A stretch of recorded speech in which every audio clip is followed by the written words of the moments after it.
A few weeks ago, Justin Trudeau made a grave mistake. The Canadian Prime Minister let his political ambitions hijack his actions. Blinded by appeasement politics, Trudeau decided to hurl an absurd allegation on India. He accused India or Indian agents of killing Khalistani terrorist Hardeep Singh Nijjar. This ill-advised, unwise move has boomeranged, and today Trudeau's own political career hangs in the balance. Let me show you a video. I'm not shaking your hand, bro. You're Why is that, sir? You the entire country. I'm not shaking your hand, bro. You're Why is that, sir? You the entire country. You saw that. Trudeau is now being accused of ruining Canada. People don't want to shake his hands. Don't be surprised, this is just a glimpse of how disillusioned Canadians have become courtesy their leader, Justin Trudeau. There's nervousness in Canada. There is uncertainty and concern about the future. Canada's academic system is nervous because international students no longer feel safe in the country. The Canadian dream has become Canadian dread, especially for students coming from India. Look at this Reuters report now. Indian students are considering delaying their courses in Canada. Parents in Punjab don't want their sons and daughters to board a flight to Canada, and in Canada, universities are being forced to go out of their way. They are desperately reassuring Indian students of their safety. Why wouldn't they? If Indian students don't go to Canada, how will Ottawa finance its entire education system? Every year, international students contribute more than 20 billion Canadian dollars to the Canadian economy. Now that's over $14 billion. A large chunk of this money comes from Indian students. They hold roughly 40% of the study permits, 40%. In 2022 alone, at least 225,000 Indians traveled to Canada for higher studies. Each of them spent an average of $16,000.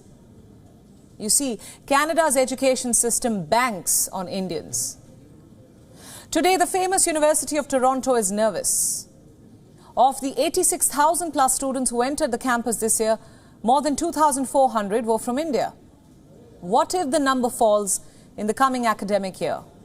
One estimate claims even if there is a 5% drop in the number of Indian students in 2024, Ottawa will suffer an economic jolt of $700 million. Let me repeat that number for you, $700 million. Now this is just the minimum immediate cost. The long-term cost is devastating, both financially and also in terms of reputation. The education is one of Canada's biggest exports. It outpaces auto parts, lumber, or even aircraft. And Trudeau here is systematically jeopardizing this industry.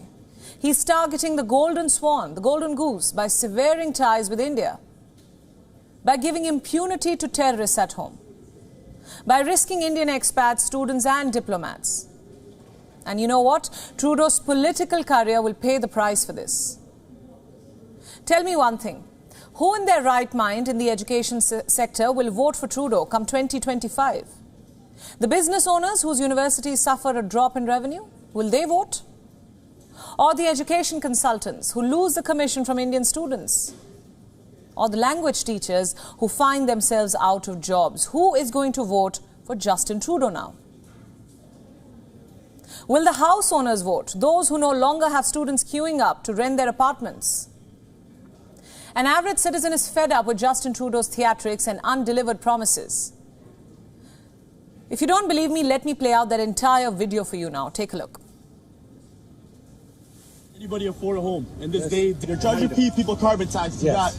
9 You know what we're V8s doing? here idling You know what we're for doing with 30 carbon minutes. Your carbon footprint is we're doing with increasing. that? We're getting charged for what? You know what we're doing It's with the not carbon stopping tax? no We're car- putting a price on pollution, Right. and we're returning it to families like I yours. don't think so. You're We sending are. it over That's to a Ukraine, carbon- right? No, it's Yeah, the yeah, carbon yeah. is- You send it over to the guy that you were with that slaughtered his own country. You've been listening to Putin, have you? Putin? You gotta No, get no. off We of that definitely Russian don't listen disinformation, man. to your propaganda, eh?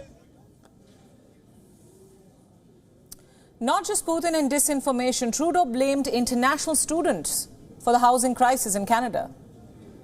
Whom is he appeasing by villainizing international students? Who will vote for him come 2025?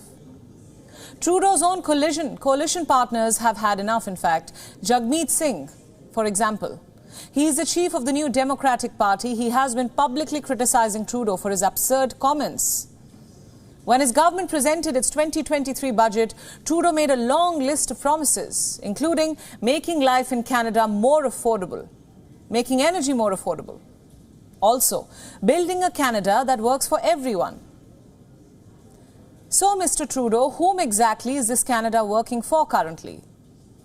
Neither those living in the country nor those representing Canada abroad. There is a housing crisis at home. There is an increased cost of living. And by picking a fight with India, Trudeau has exacerbated the state of the Canadian economy. You know what? Unhappy voters can be unsparing, but unhappy diplomats aren't kind either. Some Canadian diplomats have had to face ultimate humiliation. They had to pack their bags and leave India with their families. Some of them have now been temporarily adjusted in Singapore or Kuala Lumpur. All of this because Justin Trudeau wanted to open appeasement outposts in India, flood the mission because of the compulsions of his complex politics. It may only be a matter of time before these policies cost Trudeau his political career. WION World is One is now available in your country. Download the app now and get all the news updates on the move.